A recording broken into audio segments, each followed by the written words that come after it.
जय श्री राम। मैं issue Harwani Hanumangarh town Rajasthan से रोज आपको गंगा दर्शन लाइव दिखाता हूँ, पंचांग सुनाता हूँ। तत्पश्चात स्कंद पुराण की एक कथा आपको सुना देता हूँ। आज का विषय कथा जो है, देवताओं की प्रार्थना से भगवान शिव का पार्वती जी के पास जाना और उनके प्रेम की परीक्षा ले उनकी तपस्या को सफल करना।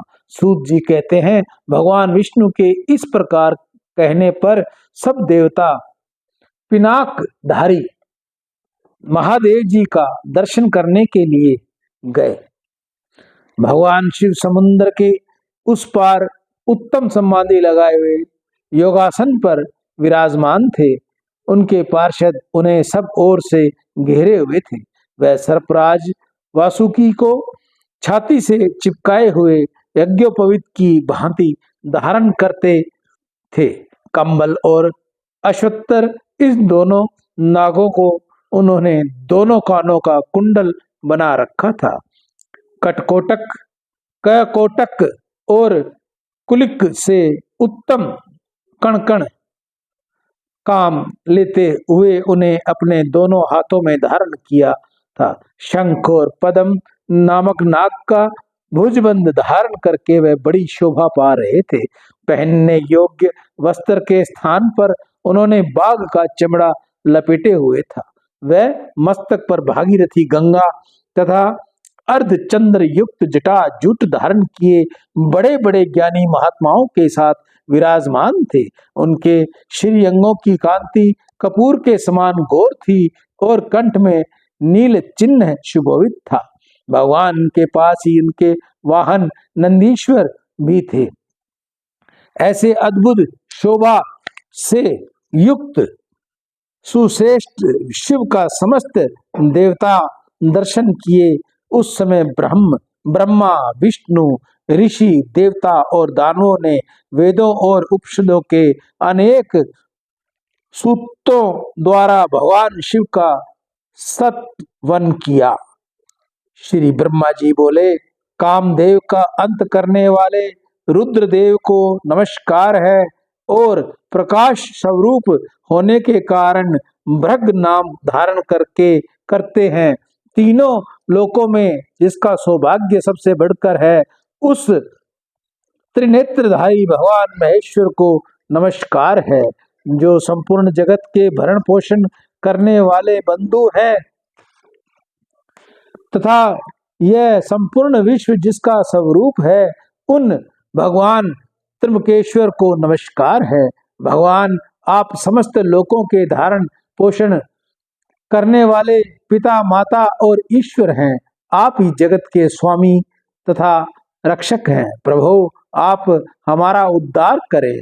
तब उत्तम योग से युक्त दयालु परमात्मा महेश्वर शंभु ने धीरे धीरे समाधि से विश्राम लिया और देवताओं से इस प्रकार कहा, परम भाग्यवान ब्रह्मा आदि देवताओं, तुम लोग मेरे समीप क्यों आए हो?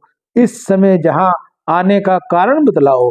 उनके इस प्रकार पूछने पर ब्रह्मा जी ने देवताओं के महत्वपूर्ण कार्य का परिचय देते हुए कहा, भगवान तारकासुर ने देवताओं को महान कष्ट पहुंचाया है। वह देवताओं का घोर शत्रु है। अतः हमारी प्रार्थना है कि आप पार्वती का पाणी ग्रहण करें। गिरिराज हिमवान द्वारा दी हुई गिरिराज को आप पाणी ग्रहण की विधि से अंगीकार करें।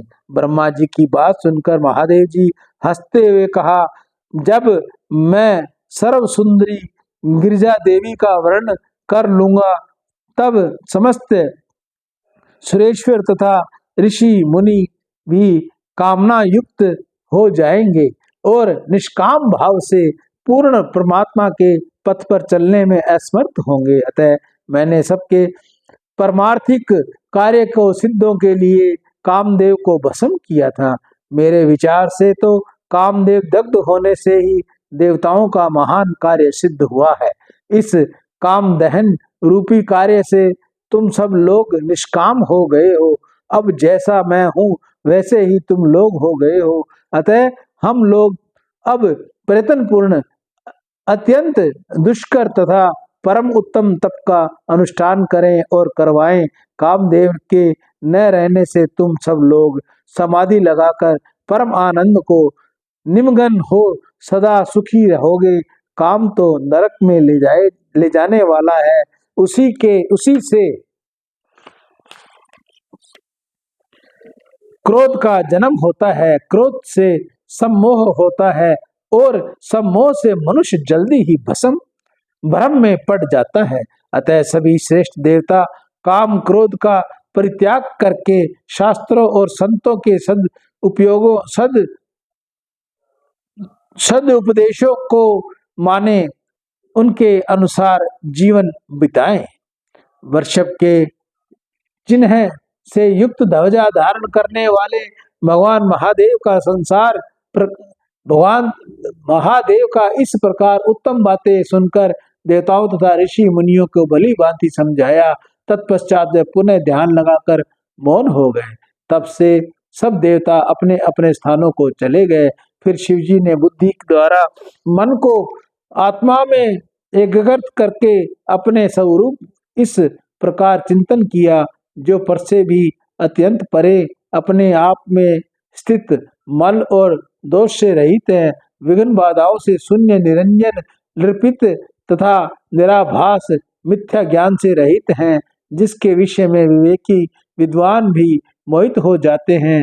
जहाँ सूर्य, चंद्रमा, अग्नि अथवा नक्षत्र आदि दूसरे किसी ज्योतिष का प्रकाश नहीं, जहाँ वायु की भी गति कुटिल हो जाती है, जो विचार दृष्टि से भी केवल अद्वितीय सद वस्तु है, सूक्ष्म और सूक्ष्मतर वस्तुओं से भी परे है, जिसका कोई नाम या संकेत नहीं है, जो चिंतन का विषय नहीं है, जिसके विकार का सर्वथा अभाव है, जो रोग और शोक से सर्वथा दूर है, विशुद्ध ज्ञान ही जिसका स्वरूप है, सर्व त्यागी सन्यासी जिसे प्राप्त होते हैं, जो शब्द या वाणी को पहुंचने से परे है, निर्गुण और निर्विकार तथा सता मात्र ही जिसका स्वरूप है, जो ज्ञान गम्य होकर भी वास्तव में अगम्य, वेदांत और अगम को मूक होकर नेति की भाषा में जिसका सर्वदा प्रतिपादन करते हैं, वहाँ सबके ईश्वर पिनाकधारी भगवान वृषध्वज परमार्थ वस्तु पर ब्रह्म परमात्मा है, उन्होंने ही कामदेव का नाश किया है। वह साक्षात परमेश्वर होकर भी तप का सेवन करते हैं। लोमश जी कहते हैं, इधर पार्वती देवी बड़ी कठोर तपस्या में लगी हुई थी। उस तपस्या से उन्होंने भगवान शंकर को जीत लिया। देवी की तपस्या हार मानकर भगवान शिव समाधि निस्थ हो, परंतु उस स्थान पर गए जहां पार्वती जी विराजमान थी। वहां पहुंचकर उन्होंने देखा देवी गिरजा सखियों से घिरी हुई है, वेदी पर बैठी है और चंद्रमा को कला के समान प्रकाशित हो रही है। महादेव जी ने उन्हें देखकर तत्काल ब्रह्मचारी का वेश धारण कर लिया और उसी रूप में सखियों के मंडप में उपस्थित होकर पूछा, सखियों, ये सर्वांग सुंदरी कन्या अपनी सहेलियों के बीच में क्यों बैठी है? यह कौन है? किसकी पुत्री है? कहाँ से आई है और किसके लिए तपस्या कर रही है? तब जया ने उत्तर दिया, ब्रह्मचारी जी, ये गिरिराज हिमवान की कन्या है और तपस्या द्वारा परमेश्वर रुद्र को पति के रूप में प्राप्त करना चाहती है। जय की यह बात सुनकर बटु रूपधारी शिव ठठाकर हंस पड़े और इस प्रकार बोले, सखियों, ये पार्वती भोली भाली है, इसे अपने हित और अहित का कुछ भी ज्ञान नहीं है। भला रुद्र की प्राप्ति के लिए तपस्या करने की क्या आवश्यकता है? अरे रुद्र तो अमंगल रूप में है, हाथ में कमंडल धारण करे हुए मरघट पर निवास ही उन्हें अधिक प्रिय है। जिस दिन उसके वर्ण कर लेने पर रुद्र के साथ संबंध होगा, उसी दिन वह शुभांगी पार्वती भी अशुभ रूप हो जाएगी। रुद्र वही है न जिनके दक्ष के शाप से ब्राह्मणों ने यज्ञ बहिष्कृत कर दिया है। अत्यंत भयानक विष वाले जो सर्प थे वे ही उनके अंगों के आभूषण बने हुए हैं। रुद्र अपने अंगों में चिता की राख लगाए हैं, चमड़े का वस्त्र पहने हैं, अमंगलिक वस्तुएं धारण करते हैं तथा निरंतर भूत प्रेमथ और पिशाचों से घिरे रहते हैं। इस कुमारी कन्या को उस रुद्र से क्या लेना है? सखियों को चाहिए कि इसे ऐसे करने से रोके। मनोहर रूप वाले देवराज इंद्र, परम तेजस्वी धर्मराज, वरुण, कुबेर, वायु तथा अग्नि को छोड़कर रुद्र के प्रति उनका अनुराग कैसे हुआ? परमेश्वर शिव ने इस प्रकार की बहुत सी बातें वहां कही।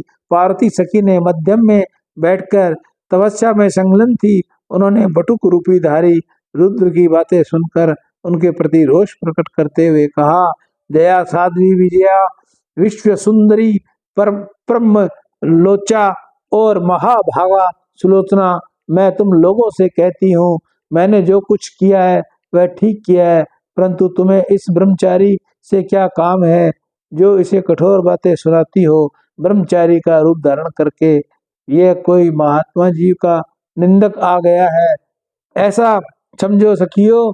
ऐसे व्यक्ति से अपना क्या प्रयोजन है जो महात्माओं की निंदा करने वाले पापी, कृतघ्न, वेद दूषक, वेद भ्रष्ट और मर्यादाहीन है।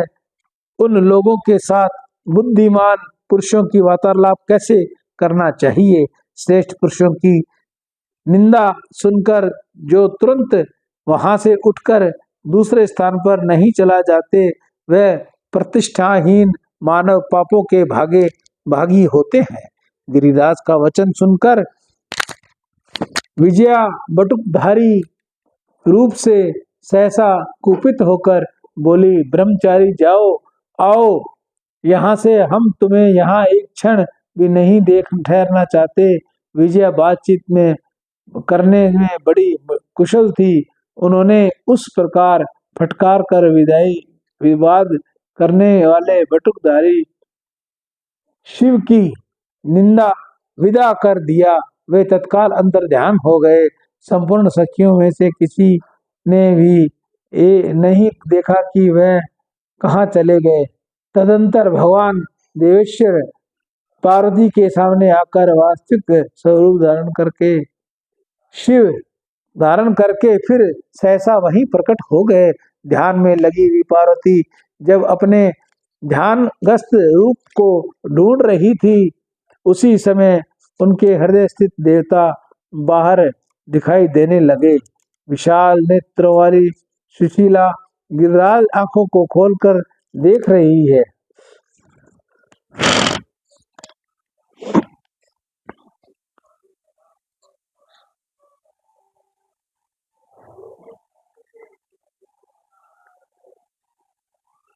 विशाल नेत्रों वाली सुशीला गिरिराज आंख खोलकर देखा तो सर्वलोक महेश्वर देवादिदेव देवेश्वर शिव सामने दृष्टि गोचर हुए। उन कैलाश निवासी शंकर को दो भुजाएं, एक मुख और एक अद्भुत स्वरूप था।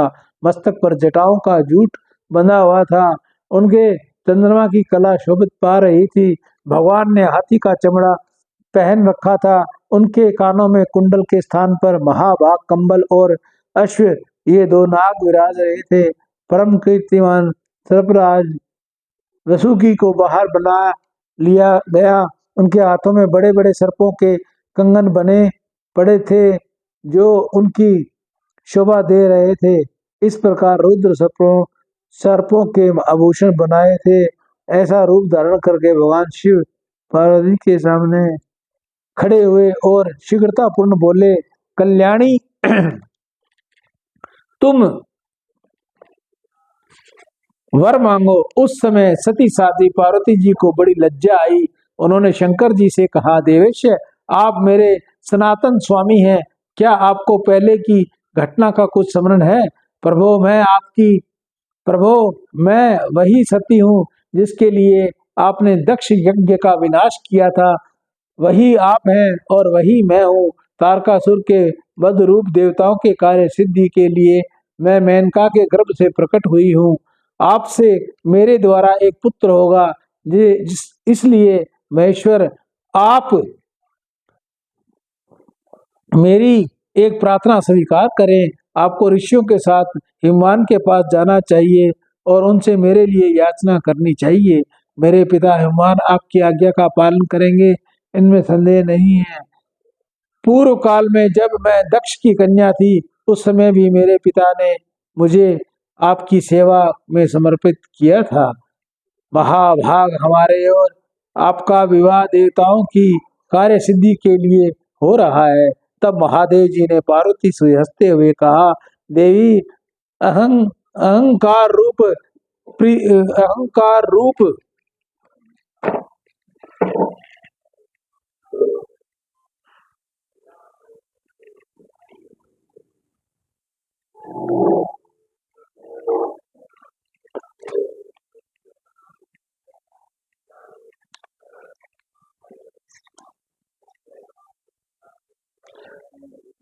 मैं तो प्रकट किया संपूर्ण माया कहाँ गई,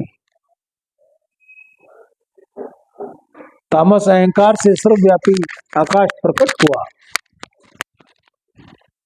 उनकी याचना करनी चाहिए कि मेरे पिता हिमवान आपकी आज्ञा का पालन करेंगे, इनमें संदेह नहीं है। पूर्व काल में जब मैं दक्ष की कन्या थी, उस समय भी मेरे पिता ने मुझे आपकी सेवा में समर्पित किया था। महाभाग हमारा और आपका विवाह देवताओं के कार्य सिद्ध के लिए हो रहा है। तब महादेव जी ने पार्वती से हंसते हुए कहा, देवी, अहंकार रूप प्रकृति के महत्व उत्पन्न हुआ। महत्व से तामस अहंकार की उत्पत्ति हुई। तामस अहंकार से सर्वव्यापी आकाश प्रकट हुआ। आकाश से वायु और वायु से अग्नि की उत्पत्ति हुई। अग्नि से जल और जल से पृथ्वी, समुखी पृथ्वी आदि भूत तथा भौतिक वस्तुओं जो भी दृष्टि में आता है, उन सभी नाश्वर समझो। अविनाशी तो आत्मा ही है, जो एक होकर अनेकता को प्राप्त हुआ है। निर्गुण होकर भी गुण से आवृत हो रहा है, जो सदा अपने ही प्रकाश से प्रकाशित होने वाला है, किंतु इस समय दूसरों से प्रकाश ग्रहण करने वाला बन गया है। स्वतंत्र होकर भी परतंत्र सा हो गया है। देवी, प्रकृति रूप में तुमने ही महत्व को प्रकट किया है। यह संपूर्ण माया में जगत तुम्हारे द्वारा ही रचा गया है। तीनों गुणों का कार्य तुमने ही प्रकट किया है। तुम ही त्रिगुणमयी सूक्ष्म प्रकृति हो। मैं सदा तुम्हारे साथ व्यापारों का मात्र साक्षी मात्र हूँ। मैं हिमालय के पास नहीं जाऊंगा, उनसे किसी प्रकार की याचना नहीं करूंगा, क्योंकि किसी के सामने दीजिए ऐसा वचन मुंह से निकालने पर पुरुष उसी समय लघुता को प्राप्त हो जाता है। ऐसा कहकर भगवान शिव अपने स्थान को चले गए। तदंतर हिमवान अपनी धर्मपत्नी मैना तथा दूसरे पर्वतों के साथ वहां आए।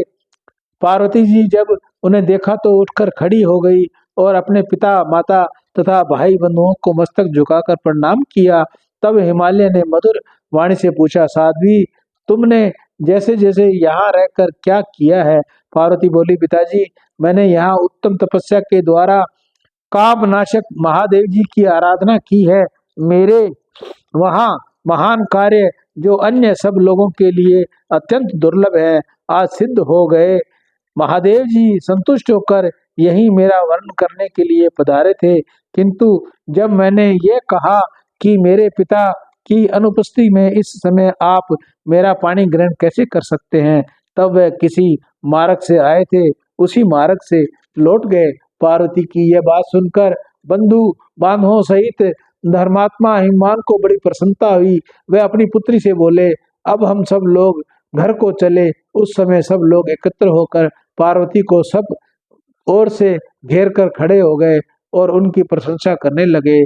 तदंतर हिमवंत पार्वती को अपने घर ले आए।